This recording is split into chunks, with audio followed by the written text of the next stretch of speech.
Cadeia e Roberto Carlos. Roberto Carlos? Como assim, Roberto Carlos? Pois é, Fernando.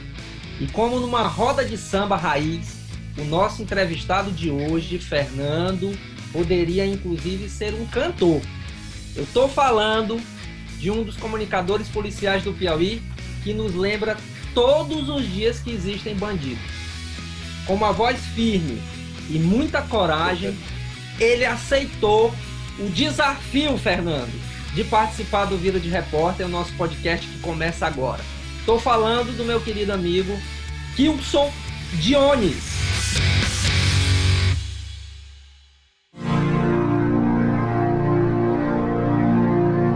E aí, Kilson, como é que você tá? Tá tudo bem? Tudo bem, professor. Boa tarde a todos. Iraildo, professor Iraildo Mota, um grande abraço. Para mim é uma grande honra participar desse podcast e eu fico muito honrado com esse convite. Muito bem, Kilson. Para começar, Fernando, olha só, Fernando, um cara que tem um nome como esse, né? Olha só, vou pronunciar bem direitinho para não errar. Kilson Dionis. Kilson, para começar aqui a nossa conversa, né, Fernando? Vamos pedir pro Kilson explicar o que foi esse nome aí, como é que foi, se foi algum erro de digitação ou estava no cardápio? Professor, na verdade, meu nome era para ser Quincy Jones, um dos maiores produtores dos anos 80, né? Final dos anos 80, 70, na década de 70, 80. Minha avó era camareira do hotel, de um grande hotel em Teresina, e eu, Kilson Johnny, estava nascendo no ano de 1979, e minha avó, por conhecer alguns americanos que chegavam em Teresina, eles falavam muito em Quincy Jones. Quem foi Quincy Jones? Um dos maiores produtores dos Estados Unidos, produtor musical bastante conhecido, e era para ser Quincy Jones. Mas aí ela abrasileirou, ela colocou Kilson Johnny e deu muito trabalho para algumas pessoas, inclusive da família na época, acertar esse nome, entender o porquê desse nome. Mas Quincy Jones foi o cara que descobriu Michael Jackson, Madonna, e por coincidência ou não, eu me apaixonei pela comunicação ainda muito cedo, por ter também influências da comunicação na minha família. Perfeito. Tem um documentário do Quincy Jones na Netflix, show de bola, recomendo. E aí você já está sabendo, então, até agora, né, Fernando? Que o Kilson tem um nome ali, tem uma inspiração toda nesse produtor musical que ainda hoje tá lá na luta, não tá? Acho que eu achei que a inspiração era alguém do reggae, porque o nome dele dava para ser cantor de reggae. Abraço, meu querido. Grande abraço, Fernando aí. E olha só, Kilson, o Fernando que me acompanha aqui no podcast, nesse segundo episódio, ele também tem um nome assim muito peculiar. Fernando, qual é o... Pai, é porque meu nome, ele eu não sei porquê, mas ele é meio estrangeirado, né? Não sei. Eu já ouvi referências de que ele é da Rússia. Mas é mais fácil ser de alguma tribo de índio ali do Maranhão, porque meu parentesco é com índio do Maranhão. Mas meu nome é Fernando Nepomuceno. Aí o Nepomuceno fica a cargo da parte bonita da família, né? Boa.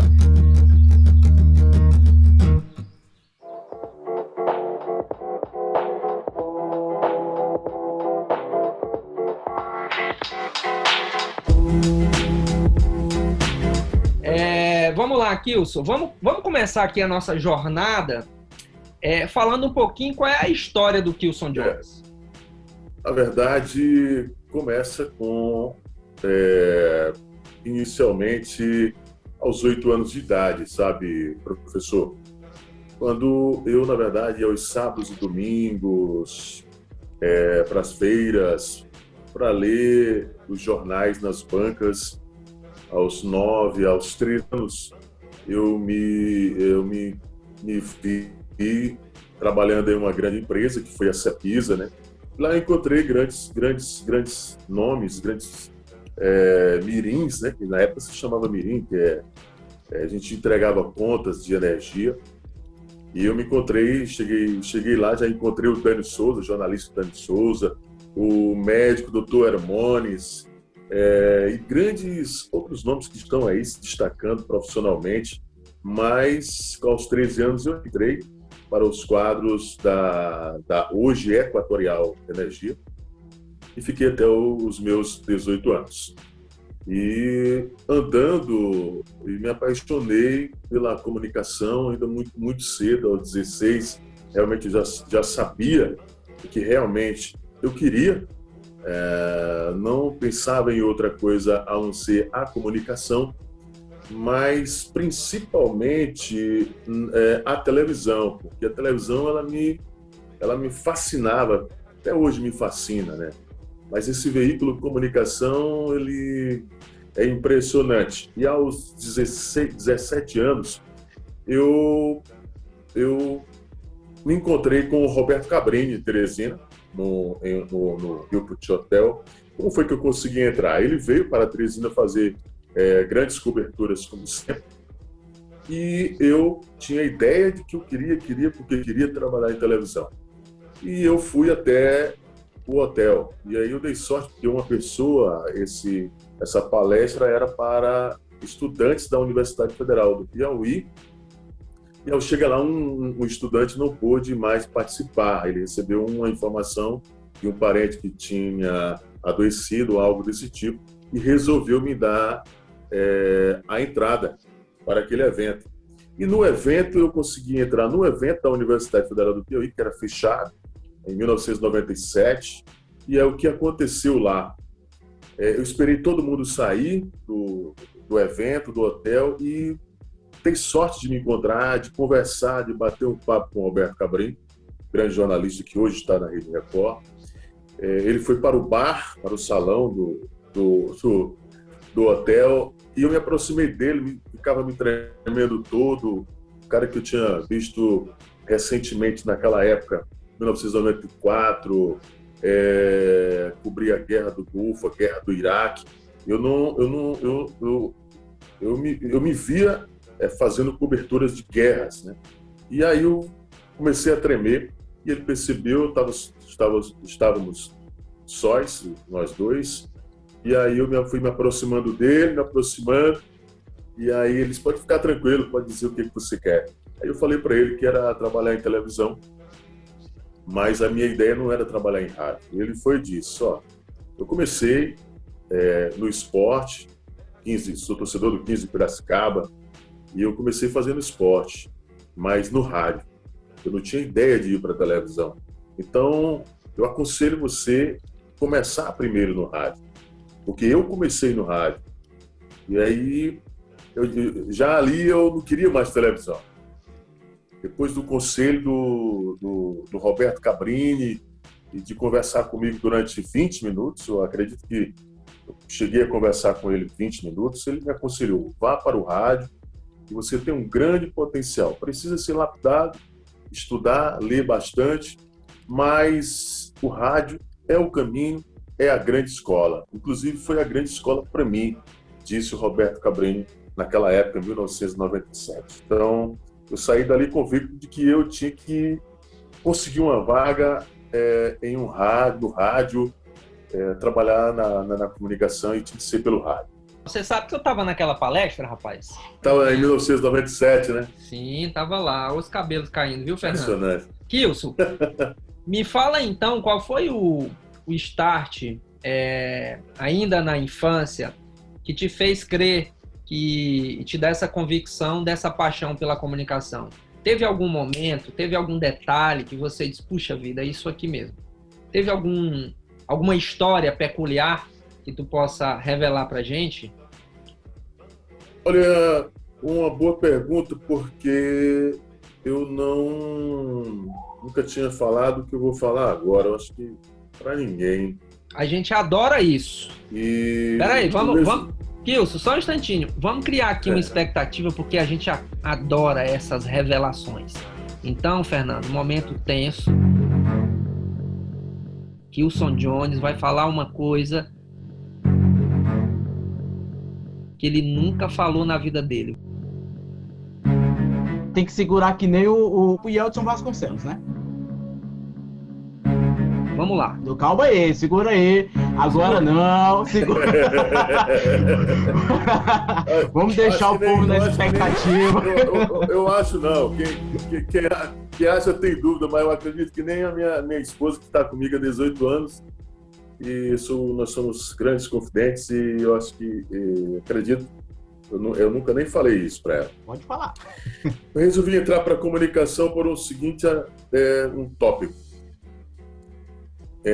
Nessa época, na década de 90, professor Irani e Fernando, o preconceito era muito grande. O preconceito ele era muito cruel. Não é como hoje. Hoje se fala em preconceito racial, enfim, mas na década de 90, a década que eu tenho, assim, vivenciei muitos fatos, era muito feroz. Então, assim, naquele instante eu não percebi logo de cara que eu tinha sofrido um preconceito. Foi na sala de aula, onde a professora, eu não vou falar aqui o nome dela para não ter problema, mas assim, ela me colocou uma aula de geografia. Ela chamou eu e um outro colega, branco, o cara era branco e eu negro. E aí ela fez o seguinte, fazendo um estudo lá de economia, de oportunidades, ela fez o seguinte, a comparação, década de 90. E ela fez a seguinte comparação: quem vocês acham que terão mais oportunidades na vida? Um branco ou um negro? Então, naquela época, eu não senti tanto na sala de aula. Mas aí o tempo foi passando e eu percebi que eu tinha sofrido um grande preconceito e aquilo foi me doendo por dentro. E aí eu achava que eu tenho que me tornar uma pessoa conhecida para que eu pudesse diminuir o preconceito, para que as pessoas diminuíssem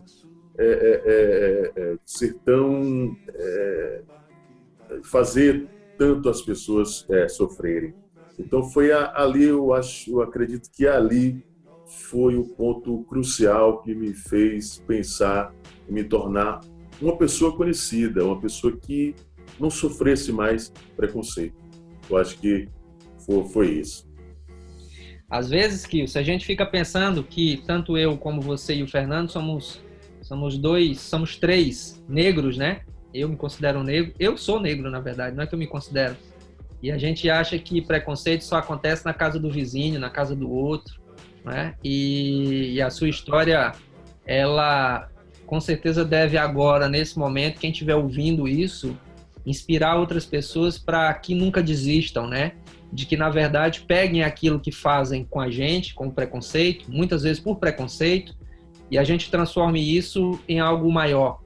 Então, isso foi muito positivo, isso que você falou pra gente, viu? E eu acho que para muitas pessoas que estão ouvindo agora, muito bom. O interessante é que a gente, quando é mais jovem, né? A gente que viveu nessa geração de uma época que não é chamando vocês de velho, mas a geração de vocês é anterior à minha, mas a minha também ainda vem daquele período em que existia o preconceito camuflado, né? Que a gente não tinha noção de que era preconceito, mas era preconceito já nessa época. E a gente meio que foi forjado, a nossa força foi forjada nessa época, porque a gente não se deixou abater, a gente não se deixou levar por essas colocações, né? Por essas imposições que a sociedade falava, que a sociedade colocava pra gente, como se a gente não tivesse chances, né? E se a gente tivesse parado para ouvir, parado para acreditar nessa grande mentira que falaram pra gente, porque dizer que a gente, por ser negro ou por ser pobre, não iria conseguir chegar longe, foi uma grande mentira que contaram pra gente. Pra falar a verdade, ainda hoje contam, né? Mas aí nem todo mundo tem aquilo no coração e na mente. Né? Só que nem todo mundo tem essa força que a gente teve pra ir longe, né? O professor tem até uma história, não sei se ele vai contar aqui ou se em outro momento, mas eu nunca esqueço da história do professor também, né? Que colocaram também algo similar para ele, de que poucos ali, de onde ele estava, né, iriam chegar longe. E ele colocou na mente dele que ele iria fazer isso, né? Que ele iria longe, sim. É verdade. A Universidade Federal, a universidade onde eu estudei, a UESP, né? Então, Kilson, só assim, para reforçar um pouco sua história, mas o que a gente quer saber é sobre você. Mas só para reforçar, já que o Fernando falou nessa história, tinha um amigo na Universidade Estadual, colega de turma, né? E primeiro que a minha turma, eu era o único negro de escola pública que tinha passado no vestibular, isso em 2000, eu acho, 99. E aí, o que acontece? Eu já era ali uma espécie de patinho feio ali no meio dos outros, assim, uma coisa meio não era para estar ali. Todo mundo vindo de escola particular e tal, esses grandes colégios. Bota aí no Pague tradicionais, né? No Diocesano, Dom Barreto, esses grandes colégios aqui de Teresina, enfim.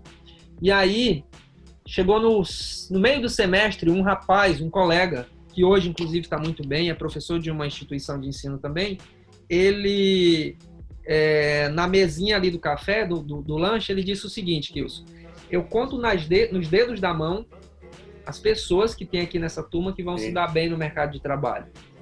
E aí, aquilo foi uma bala no meu coração. Foi assim, uma facada. Eu digo, mas como é que pode, rapaz? Será que eu não posso mesmo, não, né? E aí você fica com essas caramiolas na cabeça, né, Kilson? Com essas caramiolas na cabeça, né? E aí eu tive a oportunidade de, no final do curso, né, fazer ali um momento na aula da saudade, que a gente chamava e tal, que a gente chama, enfim, de dizer e contar um pouquinho dessa história, sem citar nomes, obviamente, mas dizendo o seguinte, olha, aconteceu isso, um colega falou isso, mas hoje eu estou muito feliz porque não só eu estou no mercado, mas tem vários de vocês aqui que também estão. Então é possível a gente acreditar. Foi mais ou menos essa a história que a gente rodou lá. Que faz gingar o Brasil do meu amor, terra de nosso Senhor. Abre a cortina do passado.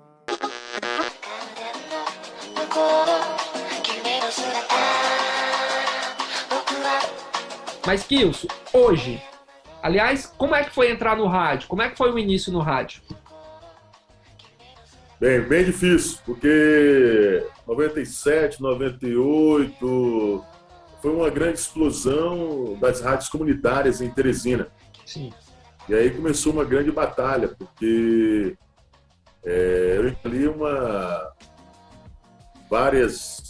muitas dificuldades para entrar no rádio. No rádio, as rádios comunitárias em Teresina tinha grandes profissionais, tinha grandes nomes, e muitas rádios. E se você fosse para a Zona Norte, uma enxurrada de rádios comunitárias. Se você fosse para a Zona Sul, Zona Sudeste, grandes rádios que eram grandes referências, E eu batia numa porta, batia em outra e nada desses proprietários, os empresários, me darem aí uma oportunidade, né? E aí eu fui para Timon. Em Timon, no Maranhão, eu encontrei o Gilvan Pinheiro, encontrei outras pessoas que eles me olharam com uma certa indiferença, mas até depois eu fui entender. Mas me deram uma oportunidade. Depois eu bati em todas as portas que você imaginar em Teresina, e essas portas realmente não se abriram em Teresina. Eu fui para Timon, e lá em Timon eu encontrei o Gilvan Pinheiro, que era diretor da rádio da Timon FM, antiga Timon FM, e eles me deram um programa romântico. Imagina aí, o cara vai fazer um programa romântico meio-dia. O nome do programa era Timon Recordações. Olha, rapaz. E aí, muito engraçado, porque o Timon Recordações, toquei naquela época no vinil, o MD. Você lembra do MD, né? Sim, claro. Você lembra do MD, né? Sim. MD você tira aqui e tal, você é um disc jockey mesmo. Meu Deus. E aí foi muito engraçado isso. Eu passei pouco tempo na Timon FM. Aí depois eu fui trabalhar, para você ver como é a vida. E eu conheci um grande mestre em Teresina. Ele me levou para 1º de Maio, junto com uma outra pessoa. A Rádio 1º de Maio era uma grande referência no setor de comunicação, de notícias. Naquela época existia a Casa do Sindicato, eram vários sindicatos, sindicato das costureiras, sindicato disso, sindicato daquilo. E aí, olha, eu participava, a participação ao vivo para o programa, para o noticiário, era do telefone do sindicato, né? Eu usava o telefone do sindicato e eu tinha uma espécie de Walkman, né? Um radinho ali para... Show!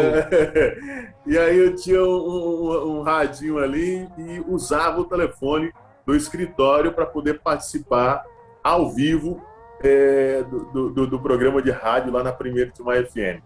Depois eu fiz, né, na 1º de Maio FM o Mistura de Ritmos. Olha só, aos sábados tinha lá, eu fazia esse programa, Mistura de Ritmos. Então, depois circulei ainda pela Vermelha FM. Lá na Vermelha tinha uma rádio lá do Augusto, e eu participava aos sábados e fazia uma grande roda de samba, porque eu, na verdade, professor Irandir, eu sou do movimento do samba de raiz há muito tempo, né?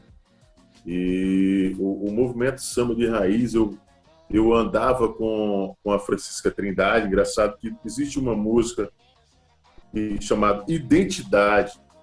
A Francisca Trindade, a ex-deputada, saudosa, Sim. Ela andava muito pela Zona Norte. Aliás, ela era da Zona Norte, do bairro Água Mineral, de grandes movimentos, né? E a gente andava com ela. Eu só reclamava um pouquinho porque ela fumava muito. Fumava muito, hein? E aí eu, menino, e sempre gostei de andar. Eu comecei. Ela tinha uma música, ela era apaixonada pela música Identidade. Elevador é quase um templo, exemplo pra minar meu sonho. Sai desse compromisso, não vai no desserviço, fato real de nossa história. Sim, é uma música impressionante, cara. E ela sempre, todo sábado, ela ligava: olha, eu quero ouvir Identidade. Então, ela foi uma grande ouvinte do nosso programa, do Mistura de Ritmo, do Samba e Companhia. E como eu fui parar na rádio convencional? O programa fez tanto sucesso na Rádio Vermelha E nesse programa eu tive uma discussão com o deputado Fernando Monteiro, na época, em um carnaval. E se discutia bastante em Teresina a questão da divisão do Estado. Teve uma época que a divisão do Estado do Gurgueia, você lembra disso, né? Lembro demais. E aí o deputado era a favor que tinha que dividir o Estado, né? Aquela história do Estado do Gurgueia. E aí nós saímos do samba e começamos uma grande discussão no rádio, na época na Vermelha FM, num sábado. E essa discussão, ela ganhou uma grande repercussão. E por isso, sábados depois, tempos depois, acredito que 2, 3 meses, um grande amigo hoje do 100% Forró, o Eudes Ribeiro, ele assumiu a direção da rede de rádios Estação Sat, que era do João Florentino, era uma rede de rádios, que o Moção tinha saído da Som Zoom e foi para a Estação Sat de Recife, né? E para fazer um programa de samba, a grande referência que se tinha naquela época, foi o único programa de samba que se tinha, era o nosso, né? Meu e do Jeová Santos, que é a grande enciclopédia do samba, filho do saudoso Ribamar, o primeiro candidato a governador pelo PT na época. Então, eu fazia dupla com o Jeová e nós fomos para fazer um programa de samba aos sábados na Estação Sat, que era uma rádio arrendada pelo Ranieri Pinto, empresário Ranieri Pinto. E o Ranieri percebeu, o Ranieri na época era uma espécie hoje de Calor Produções, era o grande nome, uma grande referência, se fazia os shows em Teresina.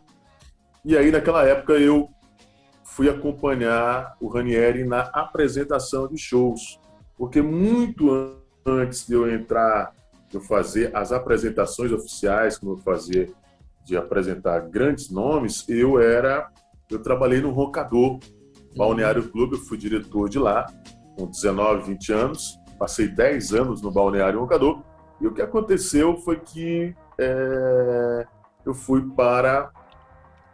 comecei a apresentar os grandes shows, né? E apresentei grandes shows, na época Calcinha Preta, apresentei, e uma das vindas do Moção realmente, inclusive, foi para saber como estava a audiência dele, e engraçada a maneira como eu conheci o Moção, porque naquela época não tinha WhatsApp e a internet ainda era um pouco mais difícil. Sim. Mas ele era uma caricatura. Para mim, ele era uma caricatura, eu não tinha visto ele. E aí ele chegou com uns CDs, uma coleção de CDs do Moção, e entrou no estúdio, né? Aí começamos a bater um papo, nada dele usar a voz de personagem. Eu falando, olha, rapaz, olhando os CDs, e disse, olha, esse material que você está trazendo é do Moção. Moção é o maior faturamento aqui. Depois do faturamento do Moção é o meu. Aí ele disse, é mesmo? Tudo começou a conversar comigo, tudo. Você quer ir para Recife? Eu disse, não, tinha acabado de me casar em 2005. Aí eu disse, não tenho interesse em sair de Teresina no momento, não. Aí ele falou como personagem, o Moção. E aí eu me arrepiei, pai, você é o Moção? Me enganou, rapaz, o tempo todo aqui eu falando do Moção, se estivesse falando mal. Que legal. Né? Que legal. Então foi assim, né? Eu fui parar no rádio dessa maneira. O samba de raiz me levou para o rádio convencional.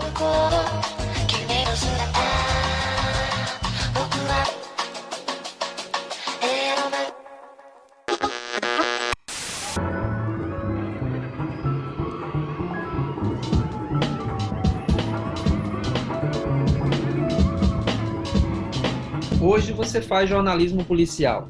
Hoje você está na TV. Então me fala como é que é essa rotina do jornalismo policial E como é que é fazer TV? Eu não tinha mais esperança de fazer televisão.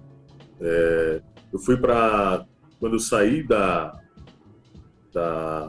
estação SAT, eu fui para... Trabalhei um período na rádio do Franli, na Verdes Campos SAT, criei o Balança Brasil, programa que até hoje é sucesso.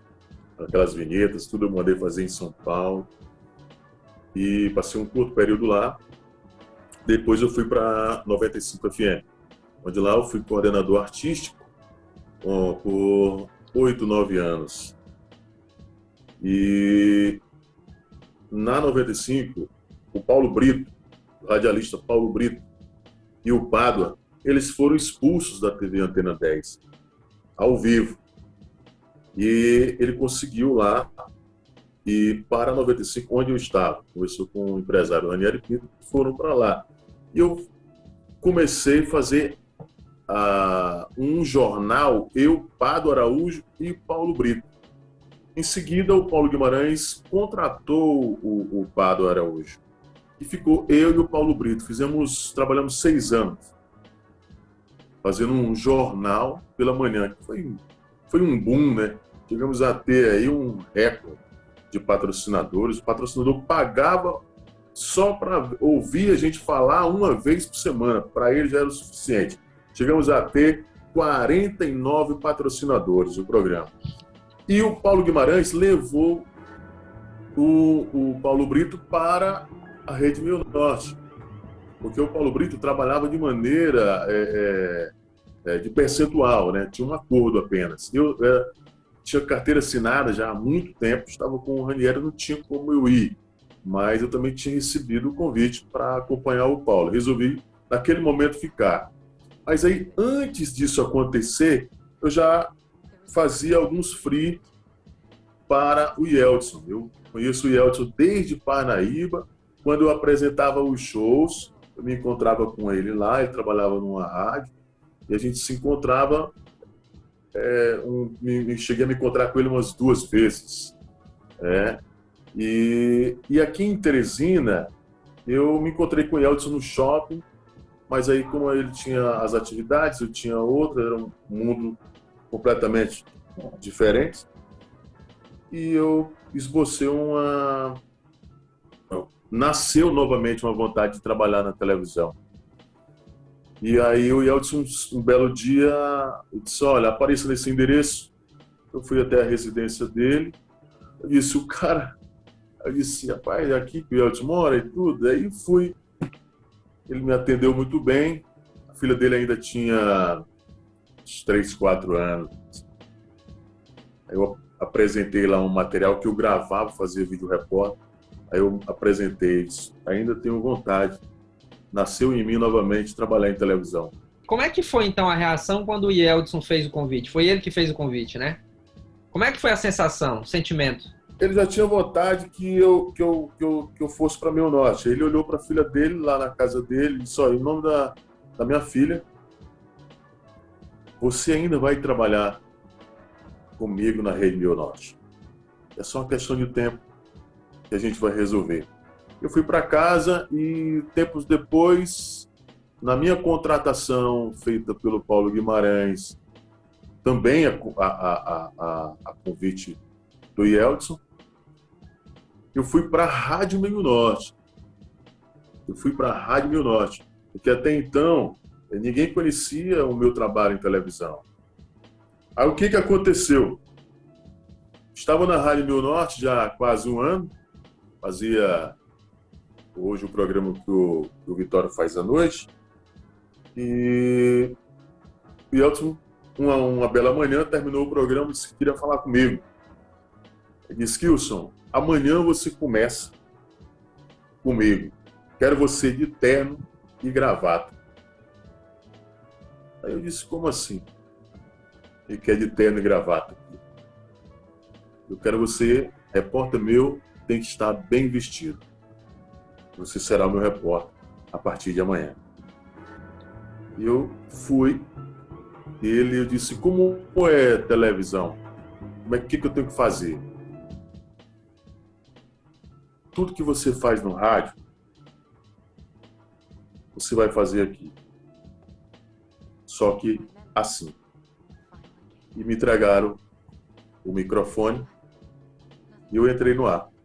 Caraca, Mas que não história, foi hein? nada, Já foi teve ao nada vivo, escrito. já foi ao vivo na rua ou foi em estúdio mesmo ali, do jeito que vocês fazem no formato hoje?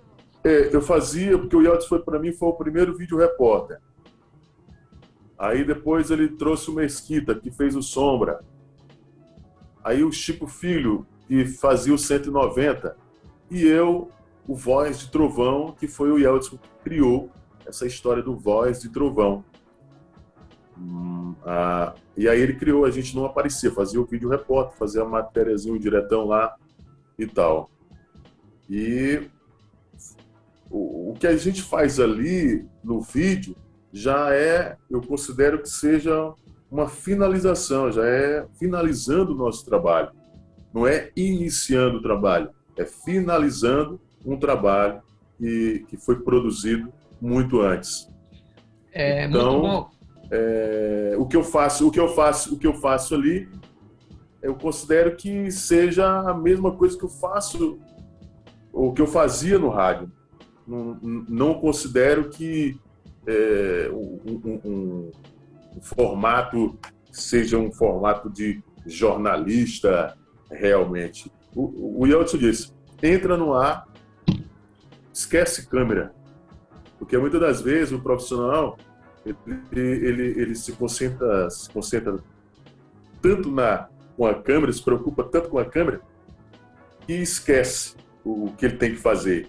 Então, hoje, e já há muito tempo, assim que eu assumi essa missão, eu não olho, praticamente eu esqueço até que a câmera existe. Boa. Entendeu? Porque a câmera tem um profissional lá para cuidar dela. A missão é dele, de me enquadrar e tudo. Eu não tenho que me preocupar com a câmera. Então, eu estou lembrando agora da câmera, mas eu não...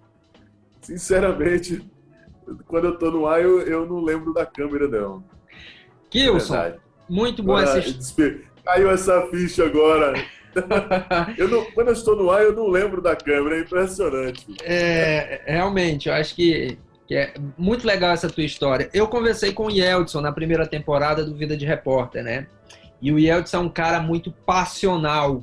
Eu acho que essa é a palavra que mais se adequa ao Yeltsin, no sentido da intensidade que ele coloca em torno do que ele está tocando, né? Ele é muito passional, pelo que ele deixou muito claro no Vida de Repórter na primeira temporada, com a equipe dele. Ele é passional mesmo. Ele é muito passional pelo trabalho que ele se dedica lá todo dia, tá? Existem milhões de críticas, né, ao Yeltsin, mas também existem atitudes das quais ninguém pode deixar de reconhecer, e uma delas é essa atitude que o Yeltsin tem de catar aqueles que tiveram um dia contato com ele, ele viu o potencial e colocar muito perto. Eu vejo isso muito em você, com o Denis, que trabalha lá na equipe dele, e com tantos outros, né? Então, acho que isso é digno de uma característica muito, muito valiosa nos dias de hoje. Que eu acho que isso chama-se gratidão, né? E aí, eu sei que você tem muita coisa para falar do Yeltsin, né? Sei que você tem um carinho danado para falar do Yeltsin, mas vamos deixar o Yeltsin depois, que depois eu tenho... Nós temos muitas histórias aí. Eu imagino sim. Hoje, jornalismo é mais ligado ao tema polícia. Minha pergunta é o seguinte, como é a rotina de um jornalista que trabalha com essa temática, que vai para o dia a dia nessa temática? Como é que é a rotina? Como é que você acorda? Como é que você lida com as suas fontes? E como é que você vai transformando essas informações que chegam até você em notícia? Como é que é esse processo? Não, professor Iranildo, não é fácil.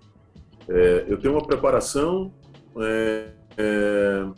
e o Yeltsin no início ele me ajudou muito, mas a grande dificuldade para você fazer um conteúdo desse acontecer é a credibilidade. O policial, eu costumo dizer que o policial, seja o delegado, seja o soldado, o cabo, enfim, a polícia é um tecido muito fino. A polícia é um tecido muito fino e você tem que ter uma sensibilidade muito grande para atender os comandos quando você está numa operação, inclusive. Você tem que saber se colocar como um noticiarista, você tem que ganhar essa confiança de um policial. Imagina, para você ganhar a confiança de uma pessoa que está em operação, não é fácil. Exige um exercício muito forte, muito grande, para você ganhar a confiança. Imagina, você ganhar a confiança de alguém, você ganhar a confiança de uma pessoa que está numa ação, acontecendo os fatos. Você lembra da primeira operação que você participou? Lembro perfeitamente. Como foi? Foi na Vila Irmanduz, um tráfico de drogas, uma família, eu não estava acostumado ainda, uma família, 3 irmãos, suspeitos de estarem traficando naquela região. Foi o primeiro estouro de boca de fumo que eu participei e, a princípio, fiquei assustado, porque houve, digamos, não troca de tiros, mas houve um disparo de arma de fogo dentro da residência. E aí você, o que eu faço? Eu faço a imagem ou eu não faço a imagem? Então, eu fiquei sem saber, é hora de fazer imagem ou não é hora de fazer imagem?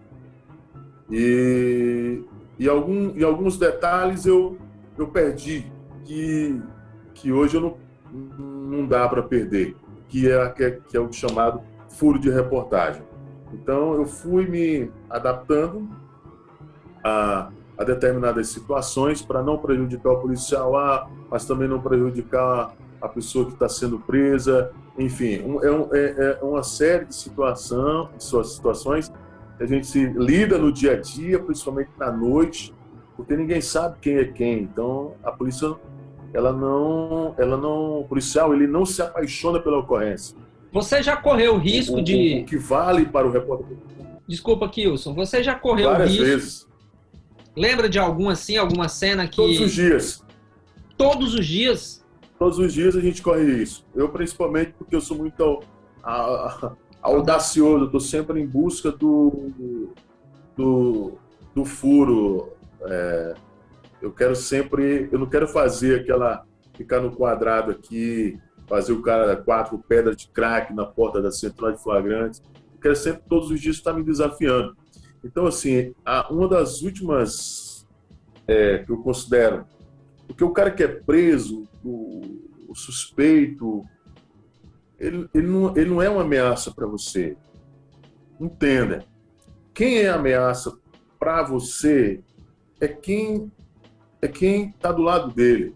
Ou seja, é o irmão que teoricamente, é um cara desgraçado, mas ele alimenta toda uma família, todo mundo se beneficia das coisas, do roubo, um cordão de ouro, do que ele leva para casa, do que ele vende. Então, muitas das vezes é a mãe, é o avô que se beneficia disso. Então, essas pessoas que vão para cima de você como repórter, que não querem que o rapaz que está sendo preso seja filmado. São as pessoas que essas pessoas, sim, elas a gente tem que se preocupar mais com elas do que quem está preso. Já foi ameaçado alguma vez? Várias vezes, quase todos os dias. Eu me lembro de uma que foi no Satélite, 1h30 da manhã. Eu me perdi dentro do Satélite, no bairro Satélite, na zona leste de Teresina. E eu estava indo para um homicídio. E aquela noite eu parei e perguntei onde tinha acontecido um homicídio naquelas imediações.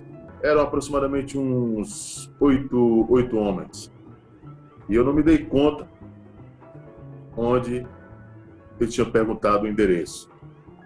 E quando eu saí, houve uma perseguição. E um morro, né? Um morro. E aí eu percebi que eu estava sendo perseguido e que ali alguma coisa iria acontecer.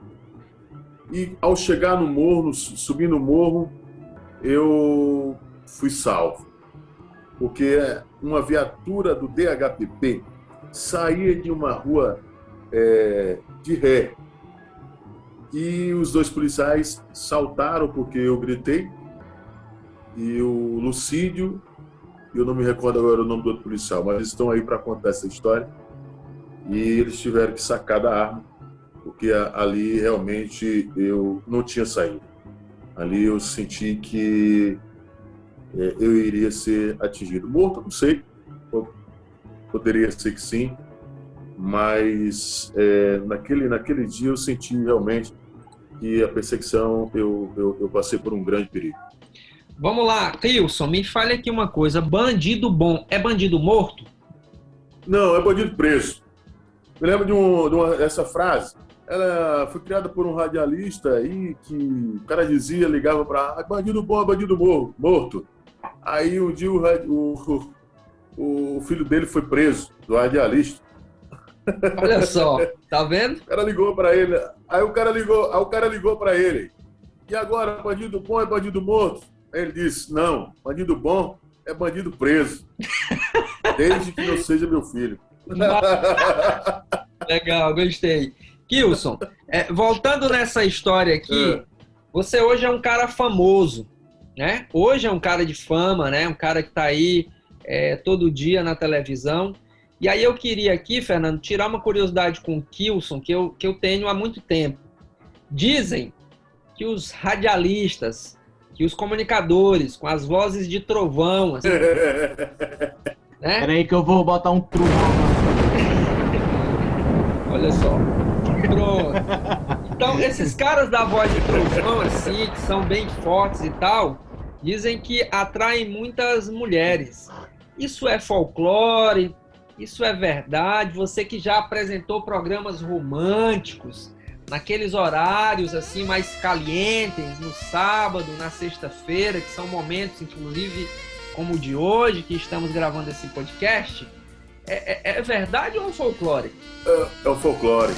É um folclore. Eu acho que teve muita enganação, sabe? Muita enganação mesmo nessa história toda, viu, professor? Mas eu nunca fui, apesar de ter feito o programa romântico também à noite, Estação do Amor, né? Mas eu não fui um namorador, um Dom Juan, essa história toda, não. Fui tranquilo. Agora teve uma época, assim, né, de outros nomes do rádio, né, que se deram bem, eu não.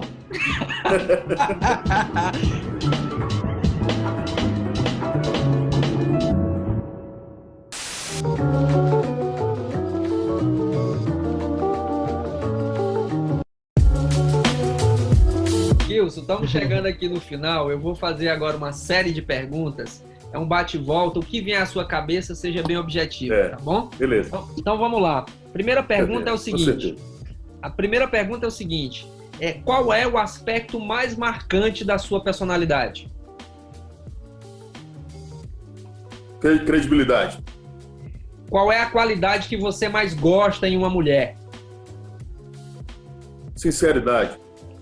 Qual a sua principal característica? Ser autêntico. Qual a sua ideia de felicidade?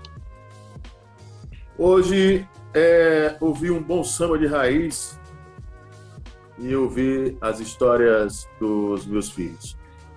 Boa! Qual é o samba que você mais gosta, então? O samba que eu mais gosto, você me pegou agora, que são tantos, clareou. Clareou, muito bom. Clareou. Qual é a característica que você menos gosta em você? A característica que eu menos gosto é que eu sou um cara zangado. Você é zangado, Kilson? Não parece. Tá tão manso aqui. Não. Rapaz, inclusive, é até a enganação do signo de Áries, né? Que ele é ariano. Uhum. Dizem até que esse signo, ele engana. Ele tem esse jeitinho manso, mas tem até um apelido, né? O tal de Satanaires, né? Porque é zangado. É zangado, meu amigo. O que é que te deixa zangado? Eu tenho uma cara, acho que é um cara O que te deixa zangado, então? Eu tô com Vai. essa cara fechada, mas... O que me deixa zangado é eu estar fazendo uma reportagem e o colega atrapalhar. Boa, bem direto. Mas não pode ser o chefe, não, né? Não pode ser o Edson, não. O Edson pode, né? Não. É porque ele não tá na rua. Ele não sabe do sofrimento que é, né? Muito bem, vamos lá, vamos continuar aqui. Qual é seu passatempo favorito? Imagino que seja... Minha casa. Casa, muito Aqui. bem. Eu pensei que era ouvir samba, sabe? Samba bom é bom demais. Mas o samba baixinho, né? Não gosto de som muito alto. Pronto. Se não for... Se Porque eu gosto de você... ouvir a letra. Porque tudo que eu falo hoje no programa com o Yeltsin é o que eu escuto. Porque, professor, eu sou da época de tribo, né? Sim. Você sabe que nos anos 90 e tal, o cara era do rock, o cara era do reggae, o cara era do samba, e a gente via muito tribo. Hoje eu não vejo tanto viver esse estilo de tribo, né? Tudo que eu falo é aquilo que eu escuto.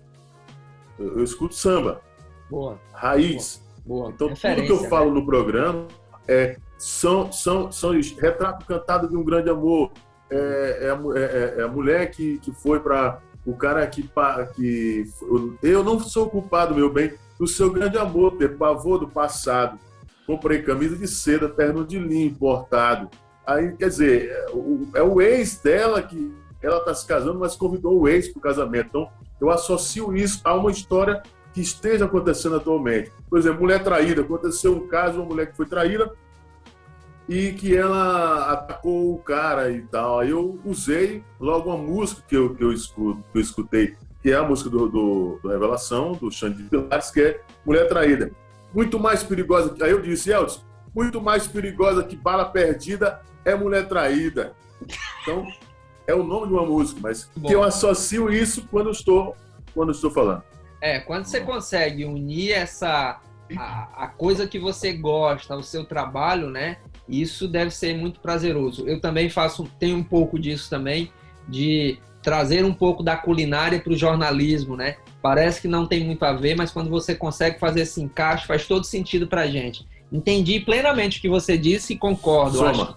Soma muito, né? E deixa mais divertido, mais leve, você fica mais tranquilo, né? Kilson, eu tenho mais 4 ou 5 perguntinhas aqui, mas para a gente encerrar aqui.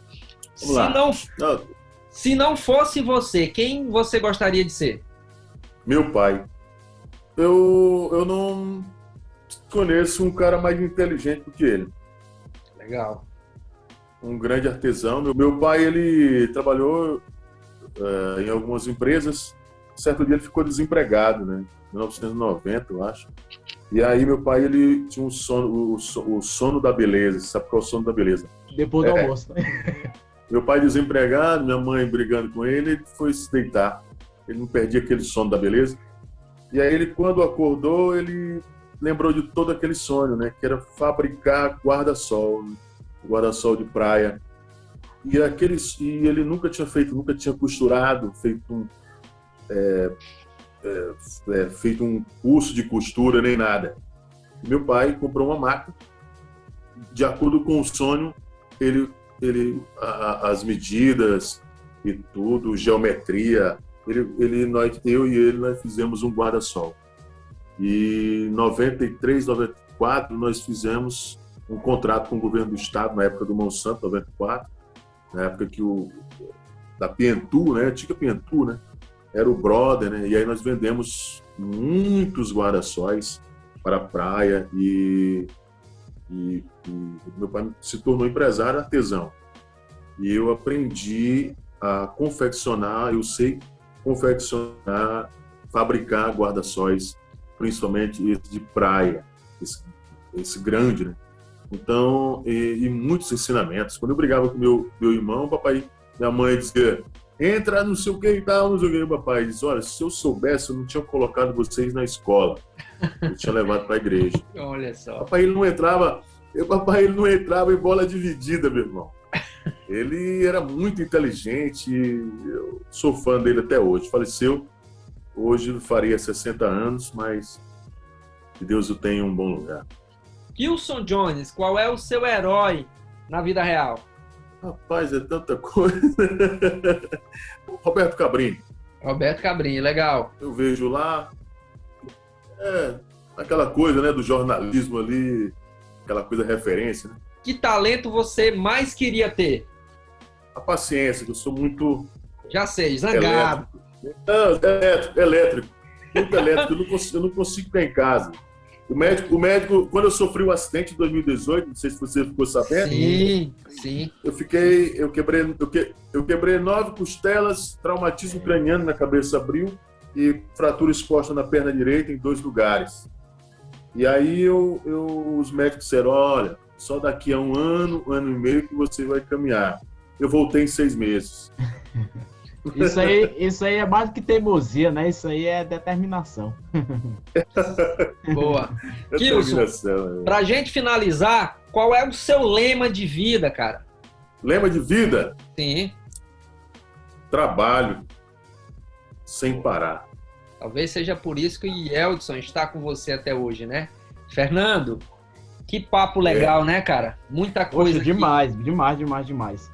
É o cara que traz aquele sabor de tranquilidade, de manhã cedo, para todo mundo que assiste o Bom Dia, né? Porque na hora que ele entra no ar, o Yeldson já traz junto com ele aquela carga de tranquilidade, aí bota o sambinha lá e deixa a gente mais descontraído. O Yeldson é mais sambista do que eu.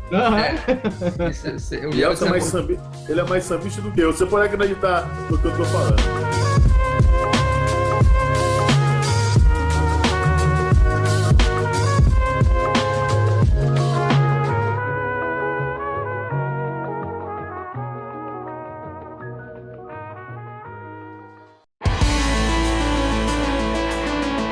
Mas esse programa, assim como o programa do Yeldson, ele tem muitos patrocinadores.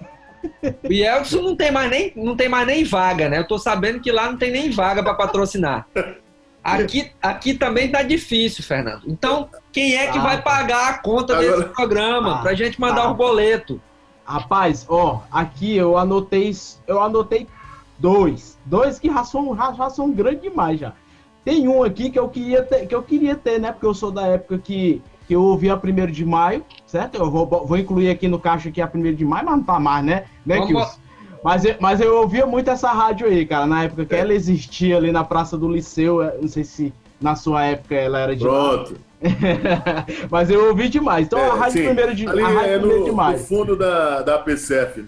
Isso. Depois virou Teresina FM. Exatamente. Aí, Iraildo. Sim.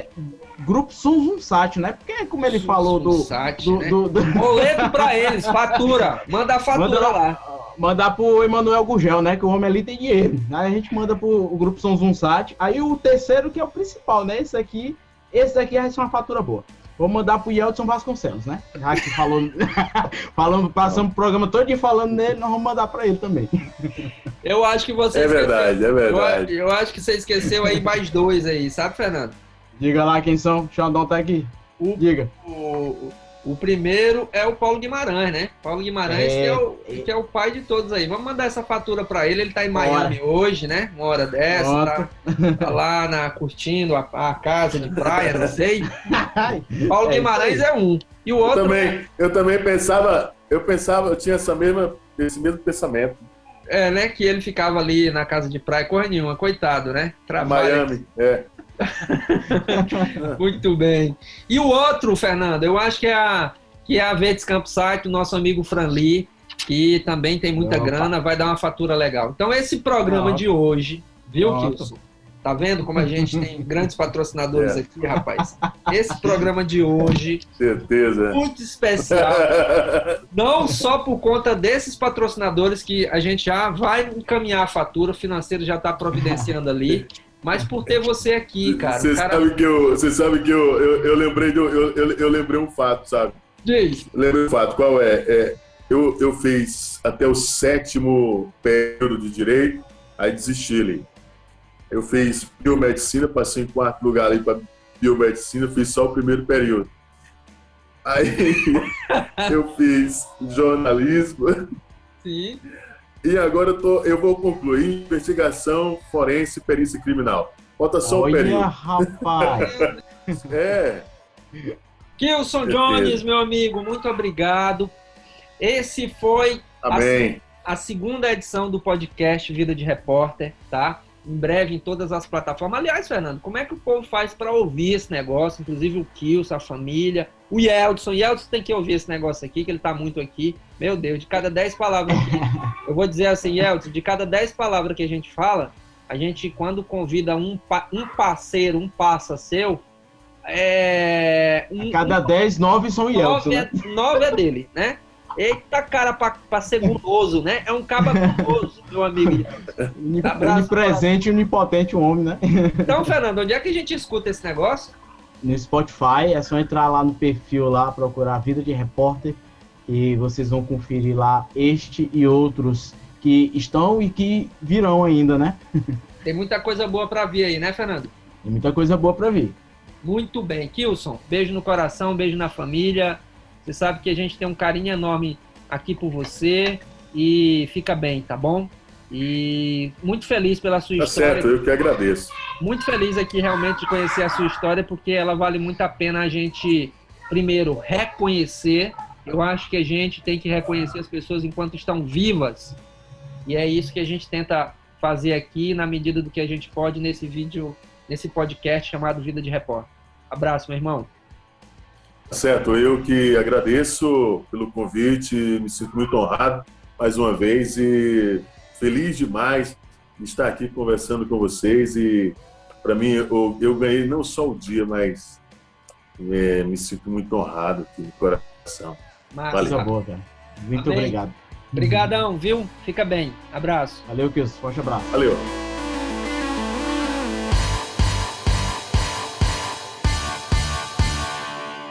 Pera aí que eu vou botar um trovão agora aqui. Pera aí. Olha só. Pronto. Vai ficar na edição isso aí. Pronto.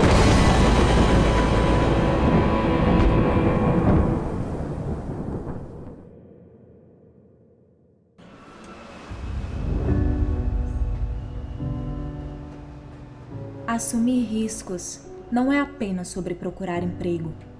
Também é sobre conhecer o que você sabe e aprender o que você não sabe. É sobre ser aberto para todas as possibilidades que o universo lhe deu hoje, agora. É sobre abrir a mente para ideias e pessoas. As escolhas que você faz, as pessoas que você ama, a fé que você tem. O que você diz e faz são o que irá lhe definir. Nunca fique desencorajado, nunca pense em desistir. Dê tudo de si.